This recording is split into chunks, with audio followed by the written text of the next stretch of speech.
So you eat organic produce, you avoid processed foods, you exercise regularly, you do all the right things. But did you know that toxins may be sneaking into your home through your drinking water, cleaning products, cooking utensils, and even cosmetics? The lab results I see in people with long-term chronic health problems, as well as in children with autism, reveal shocking chemical levels in ordinary households. But the good news is that once we know exactly what we're dealing with, then we can tackle the root cause and begin to really improve your health.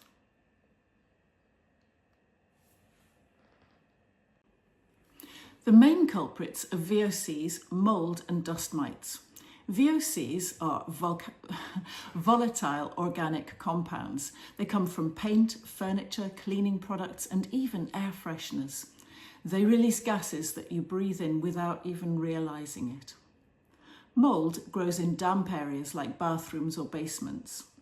And then dust mites thrive in bedding and carpets. So all of these can trigger allergies and breathing problems. I've seen urine test results from children that show high levels of mold even from their home environments.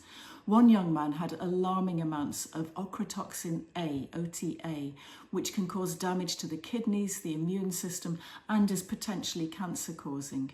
He also had dangerously high levels of a mycotoxin called fusarium, which can be either from water-damaged buildings after flooding, for example, or in old buildings or extensions. But it can also be found in contaminated cereals. In this case, we got the results of the tests back and I was able to ask more pertinent questions with his parents. And we found out that because of his physical disabilities, he was living in a converted garage adjacent to his parents' house that was easy for him to access in his wheelchair. However, because it was an extension rather than part of the main house, there was no damp course. And so in spite of it seeming to be pretty warm and dry, but his chronic health conditions and breathing difficulties were being made worse by the spores in the air. Once we knew that, he was able to have natural supplements to help rid his body of the toxins, and then he got a really high quality air filter and his condition improved immediately.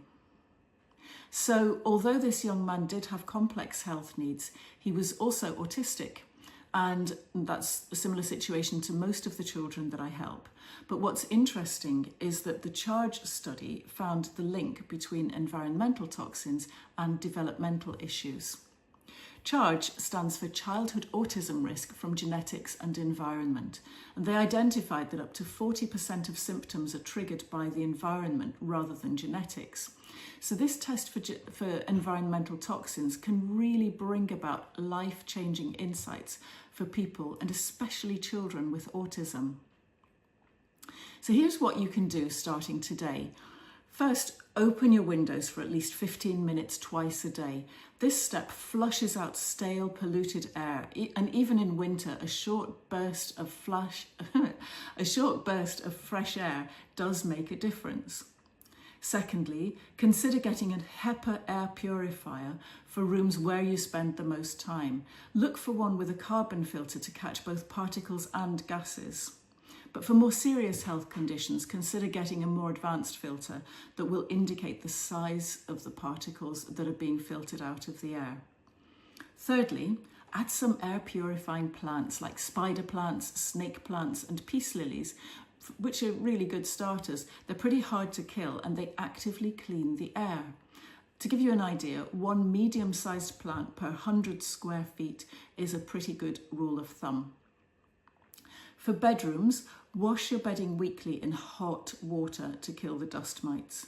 Open the curtains every day and turn back the bedding to air the bed. Bed bugs don't like daylight. Use a mattress and pillow covers designed to block allergens, and if you have a carpet, vacuum at least twice a week, again with a HEPA filter on your vacuum cleaner. In bathrooms, run the fan during and after showers. Fix any leaks to prevent mold, and a simple moisture meter can also help you to spot problem areas even before the mold appears. For living areas, Choose solid wood furniture over particle board wherever possible, because the glue in particle board releases formaldehyde over time. And if buying new isn't an option, then you could seal existing furniture with a non-toxicant sealant, because that can help too. These changes don't need to happen all at once. Start with one area of your home this week. The goal isn't for perfection, but progress.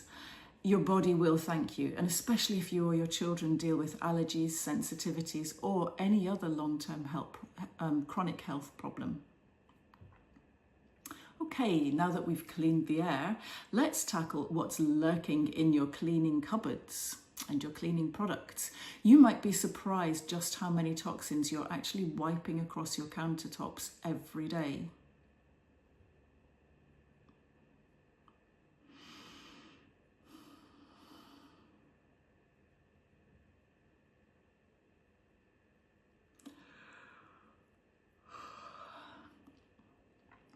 Your clean home might be leaving behind dangerous chemical residues without you even realizing it.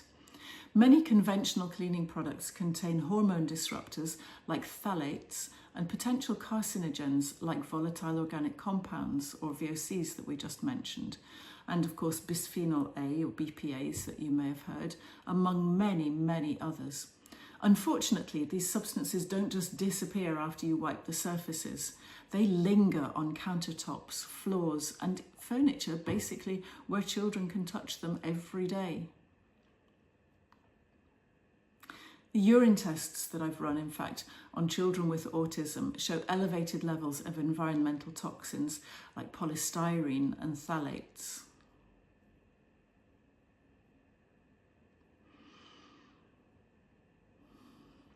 Phthalates are actually plasticizers. They make the plastic more flexible and more durable, but they're associated with a number of health problems, including reproductive, neurological, respiratory, and even increased risks of certain types of cancer.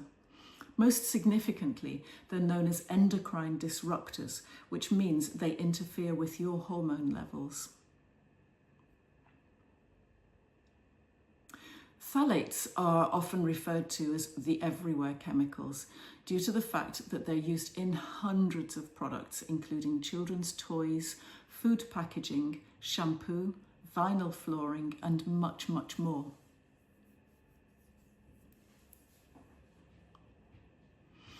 Of course, we are all exposed to these chemicals all the time, but I specifically run tests on children with autism because of the findings in the CHARGE study, as I mentioned in the last section. And all I can say is that in my professional experience, once we identify these toxins in a child and find a way to cleanse and detoxify their systems, then there is invariably a decrease in autism symptoms. So my clinical practice definitely bears out the findings of the CHARGE study. So let's just assume the worst case scenario and take it as a given that we do live in a toxic world. But what can we do about it?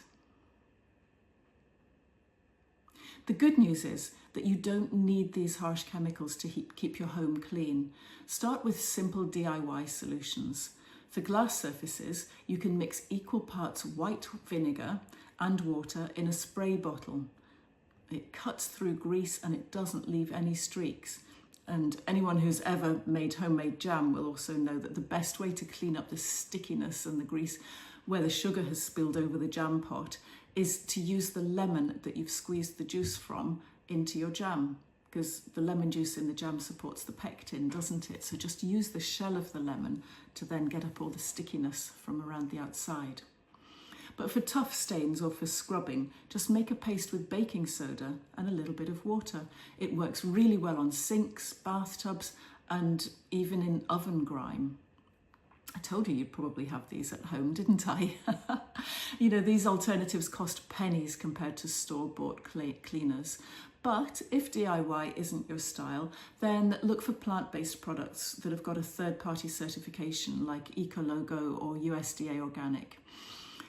At home, we switched to Splosh, which is a UK-based company that offers refillable cleaning solutions, which obviously reduces plastic waste as well. So you get concentrated cleaner sent to your home, and then you just add water and reuse the same bottle as you had last time, which really cuts down both on toxins and on the environmental impact.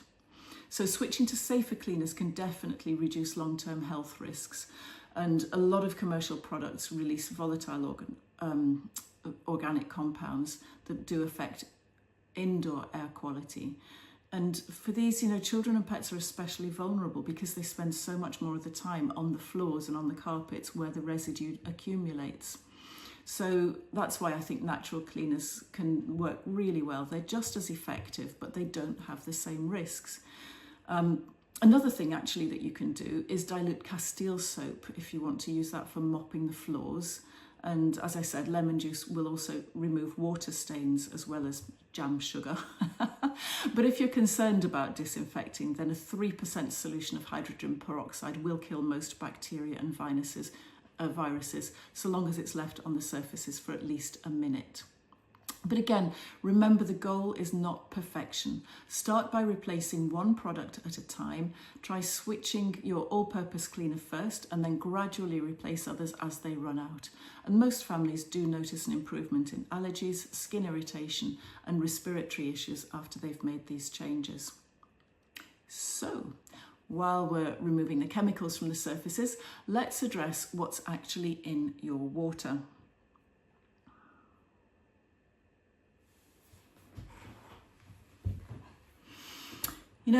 A clear, fresh glass of water might actually contain invisible threats. Tap water often contains contaminants that you just can't see or taste. Common ones include lead from old pipes, chlorine used for disinfection, and glyphosate from agricultural runoff. These substances can potentially affect your health even in small amounts over time. I've reviewed urine tests from children showing heavy metal buildup in their system. So if you want to see that, this little boy had arsenic levels in the danger zone, and this other little boy had dangerously high levels of antimony. And unfortunately, these results are just not uncommon. And then another child's results here showed that he had lead accumulation, and that was linked to old plumbing in his home. And these metals interfere with brain development and nervous system function. But when we identified the sources, we could then begin to use filtered water instead of tap water. And we supported his body with detoxification and cleansing processes. And then his autism symptoms did improve. Glyphosate is one that deserves particular attention. So this herbicide enters the watercourses through farm runoff and also through lawn treatments that people can get at home. Studies show that it acts like an antibiotic in your gut, harming the beneficial bacteria. And in fact, that's what Monsanto originally intended it for when they drew up the patent.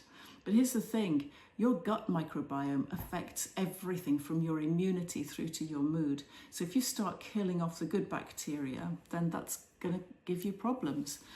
One 7-year-old child with autism that I helped had glyphosate in the 100th percentile of people for his age. It's widely publicised that our bodies eliminate glyphosate very quickly. However, there are a lot of studies available that show a strong link between glyphosate contamination and autism. And there's even a study regarding the impact of maternal exposure during pregnancy. Other studies have shown that if the body is unable to eliminate the glyphosate, then it can be stored in the bones and in key organs like the liver or kidneys, leading again to long-term health complications. But again, the good news is that solutions don't have to be complicated. Start with a basic pitcher filter, like a water jug, if you're on a tight budget, and look for ones that are certified to remove heavy metals if possible. So that'll remove lead and chlorine immediately. And also remember to change the cartridge every month, maybe put it in your calendar. But for more thorough protection, consider an under-sink system. These typically have multiple filtration stages, and a good system removes heavy metals, glyphosate, and pharmaceutical residues as well. Installation is pretty straightforward because many attach directly to the faucet, but some decent modules even add beneficial minerals back to the water as well. So, whole house systems do make sense if you've got old plumbing or if you use well water, because they treat the water at the point at which it enters your house. And this means cleaner water for your showers and for washing clothes. And of course, it makes your appliances last much longer as well. And remember that your skin absorbs contaminants while you're bathing or showering. So measures like this will help not just with your drinking water, but with what you absorb through your skin as well. If you are unsure what's in your water, you can request a local water quality report. And for well water, you might want to consider getting a professional test done. There are pretty straightforward test kits that can measure bacteria and nitrates, and then there's more comprehensive ones to look at heavy metals and pesticides. If you're travelling or you're away from home, always carry a reusable glass or metal water bottle with a built-in filter. Many now filter out heavy metals and bacteria, but this avoids plastic waste from bottled water whilst still protecting your health. Some brands can actually fit easily into a backpack that you're taking with you. But remember that boiling the water does not remove metals, and it doesn't remove the chemicals either. It only kills biological contaminants. So always use proper filtration for chemical concerns. And as I said, clean water really supports your body's own detoxification pathways. So your liver and kidneys work constantly to filter out things that you don't need. So giving them cleaner water to process makes their job easier. And a lot of my clients report they have better energy, less brain fog, and they have clearer skin as well after improving their water quality. But like with everything else, make your changes gradually. Start by filtering your drinking water this week, and then maybe over time consider getting a more advanced filtration system for your tap water at home. But small steps do build up to make meaningful change over time. So after we've addressed now what goes on inside your body, let's examine what goes on it. Your skin absorbs much of what you apply topically, including potentially harmful ingredients in personal care products. Many conventional items contain hormone disruptors and irritants, but the good news is safer alternatives exist and they work just as well. So your skincare routine could actually be adding to your toxic burden without you realizing it. The skin absorbs up to 60% of what we apply topically, sending those ingredients directly into your bloodstream. This means that the lotions, shampoos, and cosmetics that you use every day might actually be introducing unwanted chemicals into your system. Common personal care products that contain parabens, sulfates, and phthalates are things like, by the way, phthalates act as preservatives, but they mimic estrogen in the body. That's why it's a problem. Sulfates strip the natural oils and can cause irritation. So phthalates are often listed as fragrance because they act as fixatives for the fragrance, but they disrupt hormone function. So these chemicals can accumulate over time, potentially affecting everything from reproductive health to thyroid function. But you can check your current products using tools like Think Dirty app or EWG's Skin Deep database. These resources rate products based on their ingredients, so you just scan the product's barcode to see its safety score. And a lot of brands that market themselves as natural still score poorly due to hidden toxins. So these databases can really help you out against misleading claims on the packaging. While you switch to cleaner products, focus on replacements of things that you use most often. So body lotion and face creams, for example, get absorbed over large skin areas. Lip products get ingested in small amounts but constantly throughout the day. So start replacing these high contact items and gradually change to the less common, the products that don't take up as much skin space. I personally use Tropic Skincare, which is only available in the UK, unfortunately, but their products all avoid parabens, sulfates, synthetic fragrances, and they have a very transparent ingredient list and sustainable packaging, and all of their credentials are very transparent. But they make makeup, sunscreens, lotions and baby products as well. And hair care too deserves special attention, because most shampoos contain harsh detergents that strip the natural oils. This is especially true of anti-dandruff shampoo. You may notice if you try to come off it that your symptoms actually worsen because you've altered your natural balance of skin, of natural oils in your hair. So try sulfate-free formulas, or consider the no poo method, which actually stands for no shampoo, just in case you were wondering.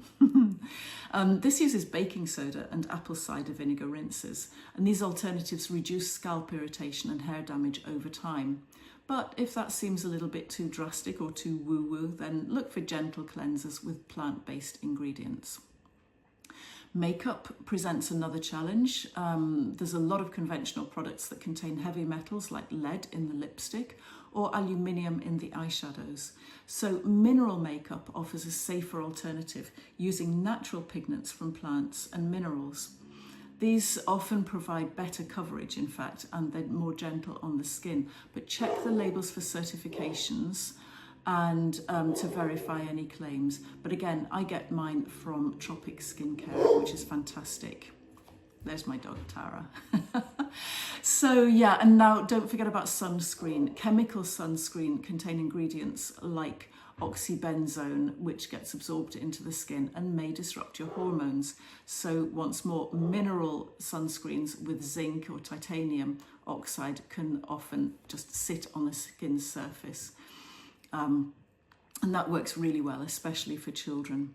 So switching to cleaner products doesn't mean sacrificing results. Many conventional products rely on certain things that would be irritants, but they cause temporary effects that, like tingling or foam, that consumers seem to associate with effectiveness. Actually, how much something foams has nothing to do with its cleaning potential. So, don't fall for a lot of the hype.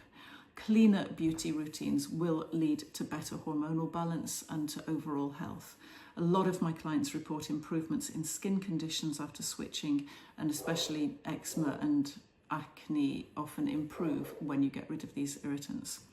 Hormonal acne may also lessen if you avoid estrogen mimicking ingredients. So even these small changes can make a difference in reducing your toxic burden. I'm nearly 56, and so as a woman in perimenopause, it's really vital that I do all I can to avoid hormone disruptors so that I can continue to have a symptom-free perimenopause. And given that, like most women, I use makeup regularly, I may as, and I use loads of soaps and deodorants, but we all lavish that all over our bodies. So let's actually go for a natural skincare product rather than chemical ones. And in fact, at this point, I should also advise you of one of my most important tips ever, which is that you should never, ever, ever use antiperspirant. Your armpits are meant to sweat toxins out of your body. If you stop yourself from perspiring, then you will lock those toxins inside. Think about it. Have you ever wondered why women who get breast cancer always get it on the outer side of the breast, near the lymph glands, near the lymph nodes? Do you really want to take that chance? So instead, I recommend you use a natural deodorant. And yes, like many of you, I've tried hundreds of different things and they just didn't work. But over the last 3 years, I've found one that I'm very happy with, and it's called Wild. It works very, very well. So, as with everything though, the best approach is a gradual change. Replace your products as you finish them, and then read things on the label. I don't want waste, but before you buy the next lot, read what's on the label and just maybe keep a list of toxic ingredients on your phone so you can cross-reference it as and when you go shopping. Finally, let's look at where toxins might be lurking in your kitchen. Many common food storage methods introduce unwanted chemicals into meals. Plastic containers, non-stick pans, plastic water bottles, they're all guilty. Tupperware pots should definitely be replaced with glass storage containers, and never, ever, ever use plastic containers in a microwave. Even the ones that they come packaged in and say just put it in. Okay, don't. It releases the toxic chemicals. So, you know, in summary, I'd say this isn't about perfection, it is about progress. You don't have to overhaul your entire home by this time tomorrow. Simple things can really make a difference. Ventilating your house, getting a water filter, getting an air filter, just a little thing at a time. But if you found this video helpful, then please tap below to join the Barefoot Biohackers community. You'll get health tips there. And you'll also find a link to a book on functional testing. That'll give you information about the toxins and how we test for them. And, you know, your healthier journey starts today. So every positive choice you make matters. So you got this, you know, I'm doing it too. Let's really all do the very best that we can that's good for us and good for the planet. If you like this video, then please give it a thumbs up. Click the bell so that you know next time I release a video. And that also helps me to know if the video is helpful for you, because if it is, I will keep on making more. Thanks for your time.